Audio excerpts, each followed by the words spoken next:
Voilà, alors maintenant on va glisser du domaine de l'urbanisme et de l'architecture vers la question centrale aussi des publics.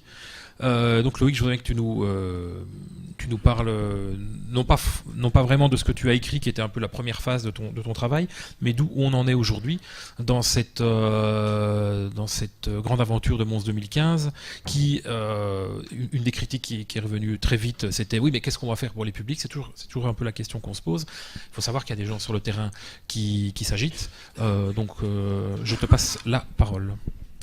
Oui, juste, donc moi je travaille sur les territoires, donc on a deux projets qui travaillent essentiellement le territoire et la question des habitants, c'est ça le cœur du projet. On parle même plus de relations publiques, on parle de relations aux habitants chez nous.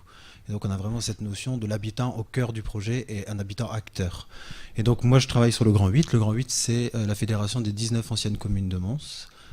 Donc le Grand 8, on a séparé les communes en 8, les 19, par des rapprochements géographiques, politiques, démographiques, ce qui nous donne à chaque fois 8 territoires qui se rassemblent de une commune à 6 anciennes communes. Et on a un nouveau projet qui s'est greffé ensuite, puisque le Grand 8, ça date d'il y a maintenant 2012, quand je suis arrivé, le Grand Ouest, qui lui est une volonté politique des bourgmestres de la région Mons-Brunage, qui voyant le Grand 8 se faire et le dynamisme, ont souhaité avoir le même type de projet chez eux. Et donc, début 2014, on a relancé un nouveau projet qui est le Grand Ouest, qui est à peu près la même dynamique, mais je vais tout vous expliquer tout de suite. Simplement, je voudrais juste revenir sur un passif et d'où vient ce Grand 8. Donc moi, je travaille avec un autre collègue, de toute façon, on n'est pas belge d'office, vous allez entendre mon accent, on est français, et c'est un avantage dans ce type de projet, puisqu'on a une nouvelle notion du territoire. On ne connaît pas le territoire, on le découvre. Et il y avait plusieurs constats, c'était les gens vivent là et ne connaissent plus leur territoire. Il y avait une bourse à projets qui avait été lancée, vous avez peut-être entendu parler, qui s'est clôturée le 31 décembre 2012. 527 projets, 22 retenus, 505 potentiels déçus. À titre comparatif, Marseille ont fait le même type de projet en 2013 pour un bassin de population de 2 millions d'habitants. Ils avaient reçu 2000 projets. Bon, c'est 200 000 habitants. 527 projets. Donc l'envie était là de participer. Et donc il y avait cette volonté de qu'est-ce qu'on peut faire de toute cette énergie qui a été développée en sachant que 60% des projets venaient même de la région de Mons. Ensuite, dernier constat, c'était les capitales ont tendance à être centrées sur les villes. Je ne sais pas si vous connaissez Mons, il y a un centre-ville qui est assez petit finalement. Et toutes les activités, tous les musées, tout se passe au centre. Il y a 5 nouveaux musées qui ont ouvert, à part un qui est vraiment dans une région un peu plus écartée, tous les autres sont aussi au centre. Donc il fallait agir sur tout l'arrondissement et donc sur le Grand Mons, puisque nous on appelle ça le Grand Mons, c'est les 19 anciennes communes. On a donc d'abord rencontré les 505 personnes qui n'ont pas été reçues à la bourse à projet, enfin tous ceux qui voulaient nous rencontrer, on en a rencontré à peu près 360. Vous pouvez imaginer que tout le monde avait le meilleur projet du monde, ils ne comprenaient pas pourquoi ils avaient perdu, et on s'est fait engueuler, je tiens à le dire, mais comme jamais vous vous faites engueuler dans votre vie. Et puis, après ce passage, on leur a proposé un nouveau projet. Et l'idée, c'était pas de reprendre leur projet, mais c'est de se fédérer dans un projet nouveau. Et c'est ça l'idée du Grand 8, c'est de fédérer les savoir-faire, les envies, tout ce qui fait la ville et les gens dans un projet en commun. Et donc on a lancé ce projet du Grand 8 à partir d'une méthodologie qui est assez simple, et c'est pour ça qu'on se rapproche des questions de la ville, c'est de prendre la ville comme elle est. Pour nous, la ville, c'est un paysage, et c'est un paysage habité. Donc c'est sa cartographie, à la fois du passé, tout ce qui est patrimoniaux, tout ce qui est les anciennes structures, les remparts, tout ce qui fait vivre la ville avant. On a la cartographie du présent, les toponymies, les nouveaux bâtiments, les friches.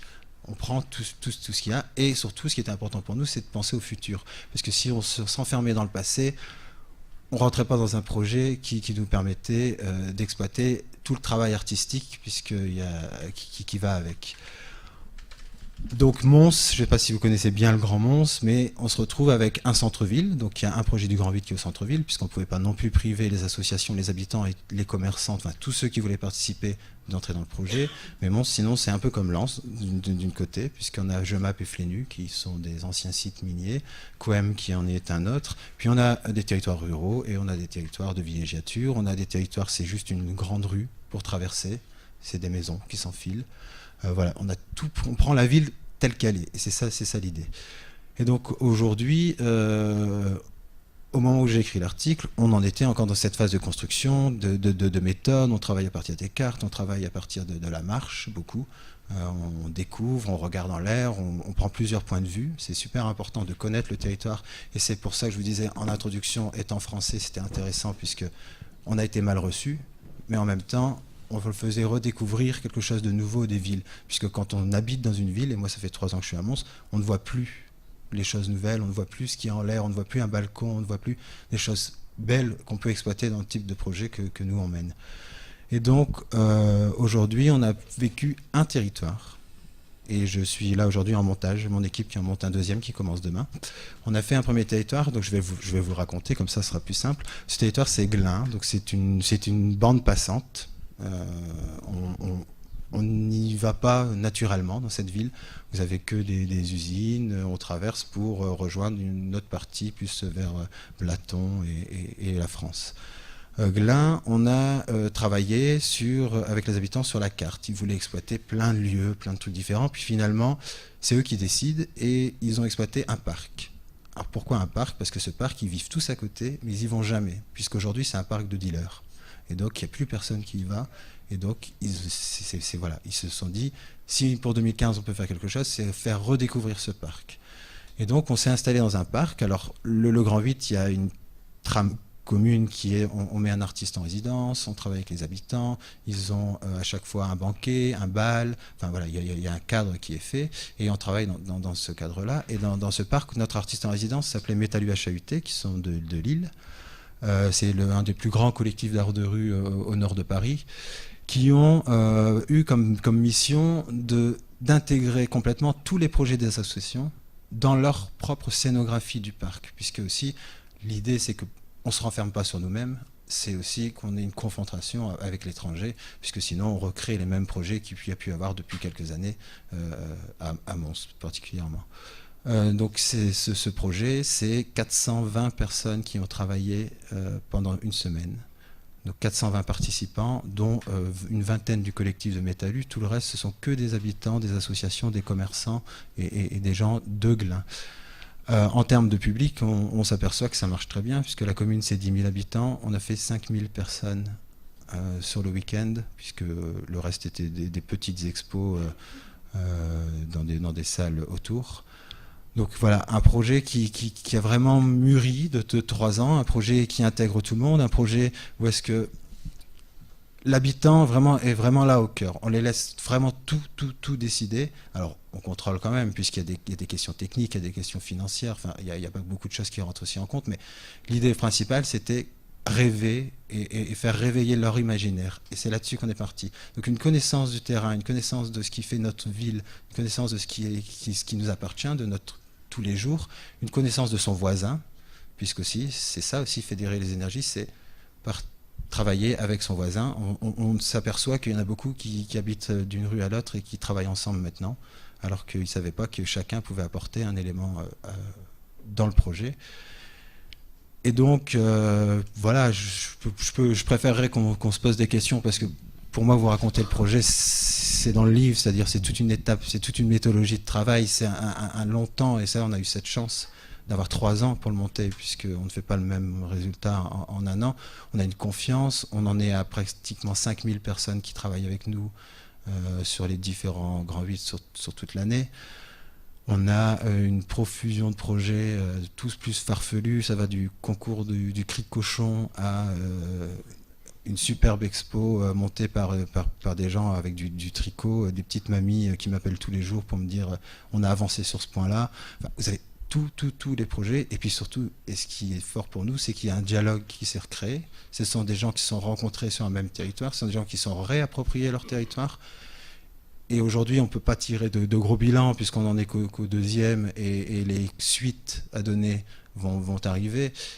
Tout ce qu'on sait, c'est qu'il y a une volonté politique maintenant, et les habitants ont une volonté de continuer ce travail. J'étais encore hier sur le dernier briefing de mon territoire de demain, et j'ai une dame qui me dit, est-ce qu'ils ont pensé à conserver quelques éléments de votre équipe pour qu'on puisse continuer ce travail? Donc voilà, ça réveille aussi la volonté. Voilà, je pense que le mieux, c'est de se poser des questions, parce que vous expliquer comme ça sans vous puissiez voir le résultat, c'est compliqué, mais... Peut-être une question qu'on se pose par rapport à ça, c'est est-ce que les publics qui participent à ces projets, est-ce qu'ils portent un regard sur Mons 2015? Ah, ils ont tous un regard. La plupart, c'était Quels sont les regards qu'ils posent? la plupart, c'était négatif de base. Qu'est-ce qu'une capitale vient faire là en 2004, puisque c'est en 2004 que Elio Di Rupo et Yves Vasseur ont commencé à avoir l'idée des capitales, de la capitale à Mons.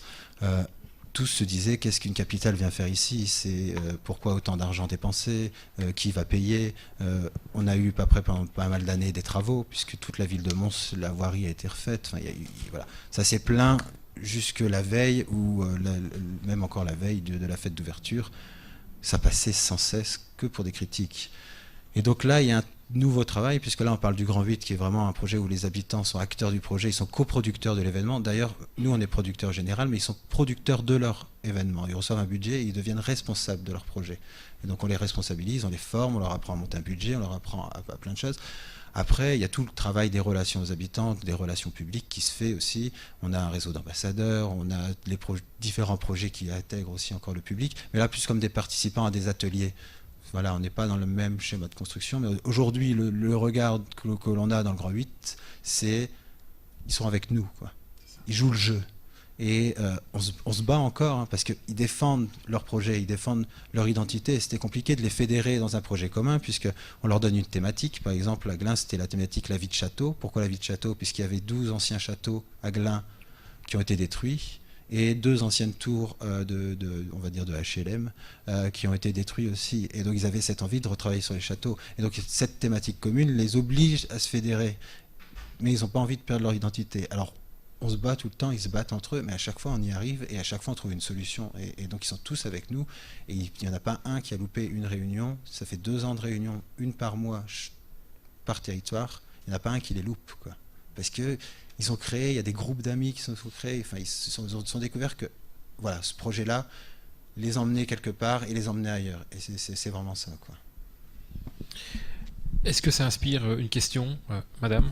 Oui, en fait, je travaille au Centre culturel des Verts. Voilà. Bonjour, je travaille au Centre culturel des Verts et dans le cadre du nouveau décret sur les centres culturels, et même déjà auparavant, on est entré dans cette dynamique-là. Donc cette question m'intéresse tout particulièrement, donc de l'implication des publics notamment.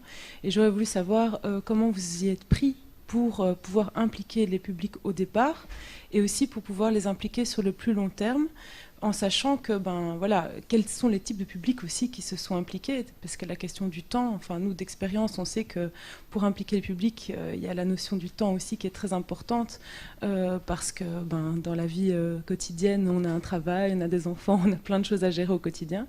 Donc comment est-ce que vous avez mis ça en place, comment vous faites pour les impliquer sur le long terme, et aussi au niveau de la coordination du projet, combien vous êtes, enfin voilà, c'est des questions plus pratiques mais qui m'intéressent particulièrement. Et alors vous parliez aussi de la réappropriation du parc, enfin du territoire de manière générale.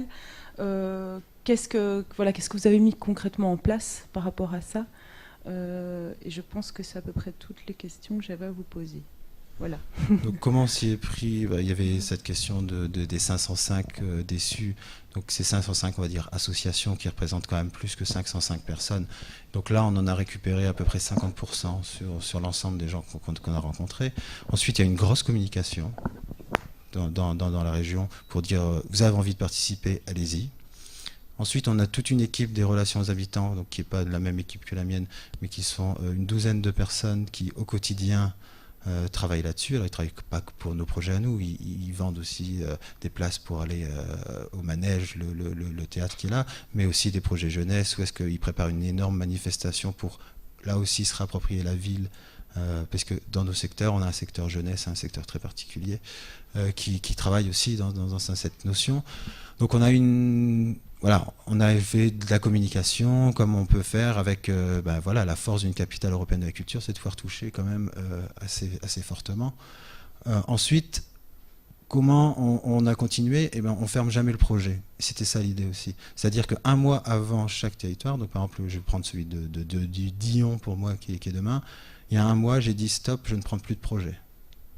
Voilà. Parce que sinon quand même on fragilise aussi l'ensemble. Et donc on reste ouvert. Ça veut dire que les gens peuvent le prendre en cours de jeu, mais ils doivent respecter les règles du jeu. Puisque le groupe a décidé des choses, ils avaient décidé d'une date, ils avaient décidé d'une thématique, ils avaient décidé de lieu. Et donc quand on arrive en cours, on respecte les règles du jeu, mais la porte n'est pas fermée. Donc ça, c'était un des choses. Donc sur la question de temps, c'est ça, c'est de rester ouvert et de rester très très très flexible, puisque c'est tous les jours de retrouver un maillage pour que ça fonctionne. Ensuite, combien on est dans l'équipe? Alors sur le grand 8, on est 3, on va dire, à faire de l'artistique et de la production. J'ai un régisseur général, un directeur technique et une personne qui s'occupe plus des ateliers participatifs et de ces trucs-là. Sur le Grand Ouest, ils sont 2. Donc on a une équipe de 9-10 personnes, je pense, à travailler sur ces 2 projets. Alors, comment on mobilise toujours les gens? Ben, c'est ça, c'est cette flexibilité, c'est d'être toujours présent. On a une règle d'or, par exemple, chez nous, c'est jamais de laisser quelqu'un sans réponse au bout de 24 heures, surtout si c'est un habitant, une association, quelqu'un qu'on sait qu'il ne sait pas attendre. Et donc, voilà, ça c'est hyper important. Quand c'est un habitant, maintenant je les connais pratiquement tous, je lui dis, je ne peux pas répondre maintenant, mais voilà, j'y pense. Mais au moins, on prend soin d'eux, en fait. Je racontais cette histoire de cette petite dame qui m'appelle tous les jours, mais c'est vrai, elle m'appelle tous les jours. Elle a créé des patchworks signalétiques pour un territoire. Tous les jours, elle m'appelle à l'heure du midi. Alors je me moque d'elle parce que plusieurs fois, elle a fait brûler son repas pendant qu'on discutait. Mais voilà, il y a une notion de proximité. Je ne balade plus dans le monde sans rencontrer un des concepteurs. C'est même parfois gênant, mais parce qu'ils me parlent toujours de leur projet. Mais c'est ça, en fait. C'est être proche d'eux. C'est vraiment ça. Il n'y a pas d'autre solution, quoi. Et donc le parc, est-ce qu'il appartient Alors à le parc, il reprend ses droits tout doucement, mais les gens y retournent puisqu'on a quand même des échos. Alors comment il a été transformé? Et donc c'était la thématique de la vie de château. Et après je pourrais vous donner l'exemple d'un autre territoire qu'on est en train d'imaginer. Mais la thématique vie de château, on a recréé une espèce d'intérieur de château. Et donc on avait par exemple besoin de scènes pour faire des spectacles de slam, des concerts, des choses comme ça. On est allé chercher un Magic Mirror. Vous connaissez un peu tous ça ici en Belgique. Les Magic Mirror, on appelait ça le Grand Salon, par exemple. Ensuite, on a eu un défilé de mode, et donc ils ont travaillé sur des costumes, Renaissance, château, ils ont fait des choses comme ça. Il y avait des petites alcôves, des salons, par exemple. Donc c'était en bois, avec vraiment, on était dans un salon, et là par exemple, on avait des dames qui sont vie féminine de Mons, qui avaient créé une vidéo sur l'histoire de Glun. Donc la vidéo était projetée dans le salon, et ils avaient une petite cheminée, ils faisaient du tricot, parce qu'ils adorent le tricot, ils ont tricoté pendant tout le week-end, ils ont fait un relais, ils étaient installés dans le salon. On a recréé l'ambiance d'un château, et c'était ça dans le parc, vraiment l'idée. Avec à la fois aussi de la grimpe d'arbres pour les questions des tours. En fait aussi c'est une question de communication après. C'est-à-dire on appelait ça le grand salon, on appelait ça les petits salons, on appelait ça la salle à manger, on appelait ça les tours, mais c'est la signalétique qui fait tout l'enrobage, c'est l'histoire qu'on raconte ensuite qui fait l'ensemble.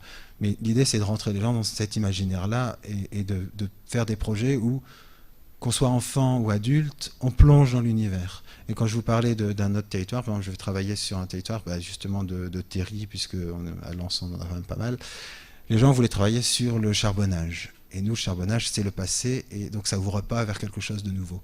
Et donc, on les a poussés à réfléchir, etc. Et puis finalement, on est arrivé à une thématique, puisque le territoire, c'est Couëmes 2015 mètres d'altitude. Puis ils sont aperçus que si on prenait le terri qui fait, je sais plus, 100 et des poussières de mètres, et le fond de la mine qui était à 2 km, voilà, j'invente un peu des chiffres, on arrivait pratiquement à la hauteur d'une montagne. Et donc leur idée maintenant, c'est de prouver que Couëmes fait partie des Alpes. Et donc on travaille sur cette thématique, on a une tyrolienne qui va descendre du terri, on a une des Alpes avec des chèvres, des moutons, des trucs qui vont descendre du terri, on a de la tartiflette, on a de la country, on a plein de trucs autour de cette thématique. Donc il se réapproprie à chaque fois, et c'est ça la force, c'est-à-dire qu'on prend le paysage et on le retransforme avec de la culture et de l'artistique. Ah, je pensais qu'il y avait une question de... Je vous en prie. Merci, donc j'ai bien compris que vous aviez une communication assez cadrée, vous avez un dispositif signalétique assez cadré, et vous avez une approche extrêmement ciblée par rapport au public. Enfin, vous avez eu quand même quelque chose qui était assez Non. Je peux pas venir à ma question? Si, allez-y. Je vous remercie, c'est gentil.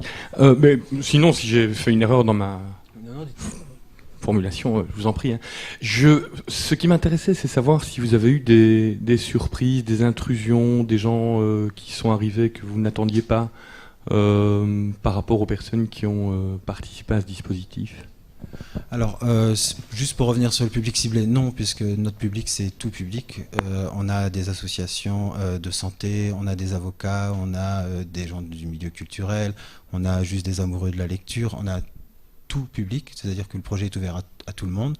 Alors, si on est habitant isolé, on leur demande de se rapprocher d'une structure juridique type association ou d'en créer, on les aide aussi. Là, par exemple, on en est à une quinzaine d'associations créées sur les 2 premiers territoires, rien que pour ce projet.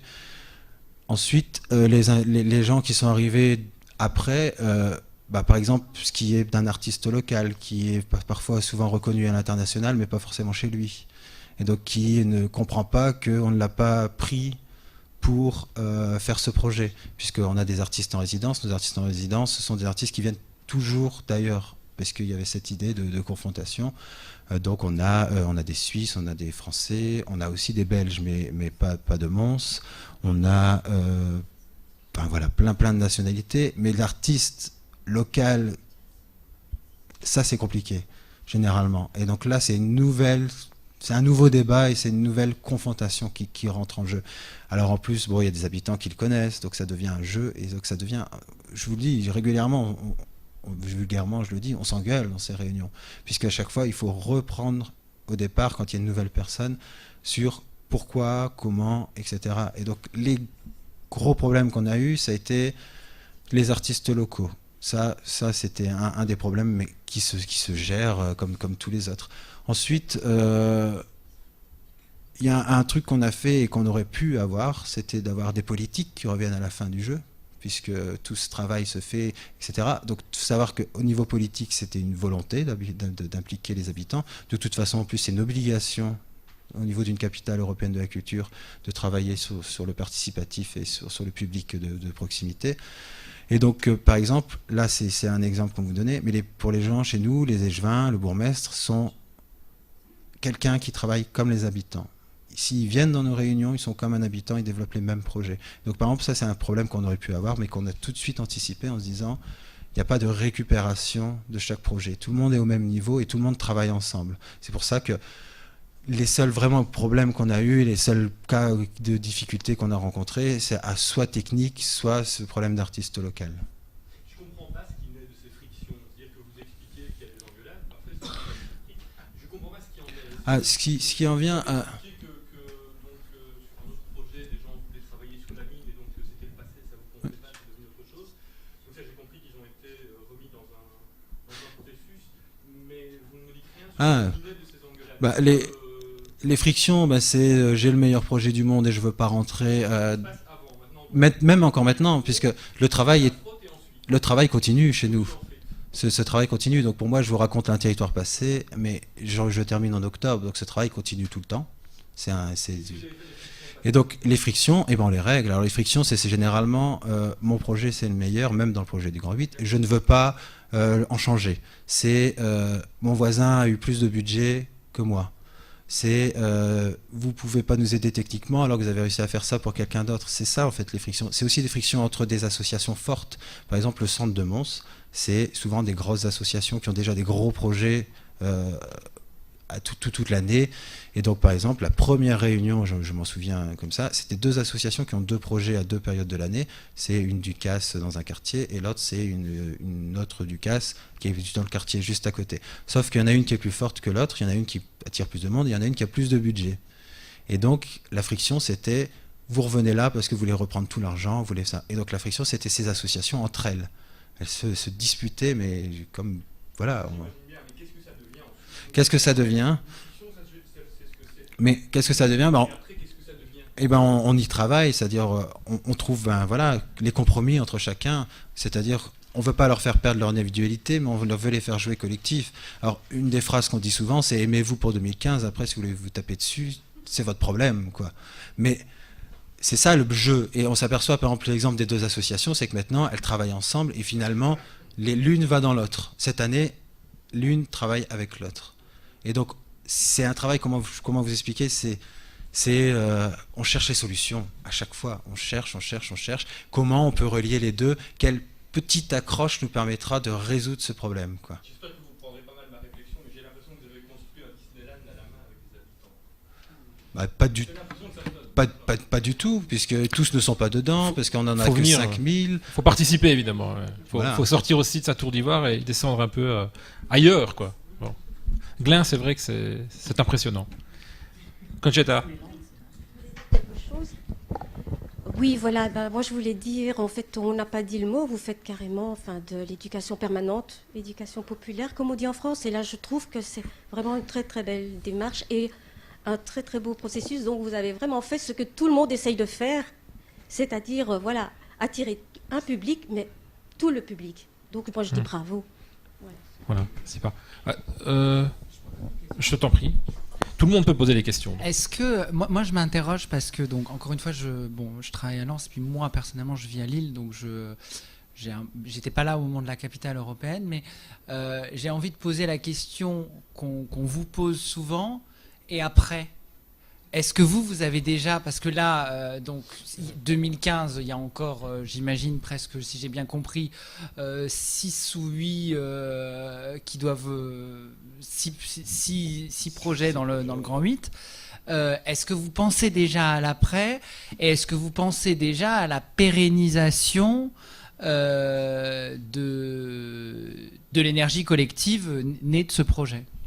Alors, nous, on y pense, mais comme je disais tout à l'heure, c'est aussi une volonté politique, puisque en 2016, il faut une volonté politique pour que ça continue. Il faut aussi des moyens, parce que ça, je peux vous dire, un projet comme le Grand 8, c'est 3 millions d'euros qu'on investit pour le construire, etc. Donc, on a du budget. C'est pour ça aussi que ça nous permet de faire plein de choses. Donc, il faut trouver Mais nous, on y réfléchit déjà à la suite, et même les politiques, parce que donc le Glin s'est terminé il y a 1 semaine et demie, on va dire. Ont vu le résultat et ils ont vu ce qui se faisait et ils nous ont déjà demandé de réfléchir à la suite et ils nous ont demandé de nous rencontrer assez rapidement pour justement pouvoir anticiper la suite. Alors nous, ce qu'on imagine, on aimerait bien déjà que les synergies qui se créent entre les associations qui sont là de base, même si on n'est pas là, qu'elles continuent à travailler entre elles. Ça, c'est hyper important. Déjà, il y a un réseau qui s'est créé. Donc ça, ce réseau-là, s'il y en a quelques-uns qui perdurent, c'est quelque chose de gagné. Après, les suites, c'est soit se rattacher à ce qui se fait, par exemple à un centre culturel. Donc à Mons, il n'y en a pas, c'est la Maison Folie, c'est un héritage de Lille 2004. Une Maison Folie aussi qui se retransforme, puisque moi, à côté des projets de territoire, je m'occupe aussi de tout ce qui est gastronomie et lieu d'atmosphère. Donc la Maison Folie, j'ai beaucoup retravaillé aussi dessus pour en refaire un nouveau lieu qui était qui avait un peu vieilli, 10 ans, c'est un peu, il faut renouveler le projet et on a voulu transformer ce lieu-là comme un lieu d'accueil justement très famille, très associatif, donc on a retravaillé là-dessus et donc ce lieu peut être le point de chute aussi pour continuer ce travail. Ensuite, il y a une volonté, parce qu'on a Grand Ouest, donc parce que ça, le Grand Ouest, je le laisse un peu plus de côté, mais c'est 11 projets pour 13 communes, parce qu'il y a 2 communes qui ont voulu travailler ensemble. Là aussi, et donc ces projets Grand 8, Grand Ouest sont encore séparés. L'année prochaine, ce qui sera intéressant, c'est de remailler aussi la région complète de Mons-Borinage. Il y a plein de choses qui peuvent être réfléchies, mais il faut une volonté. Et ça, tant qu'on n'a pas la vraie volonté, on ne sait pas exactement ce que demain sera fait. Il est encore un peu tôt pour tirer des bilans, puisque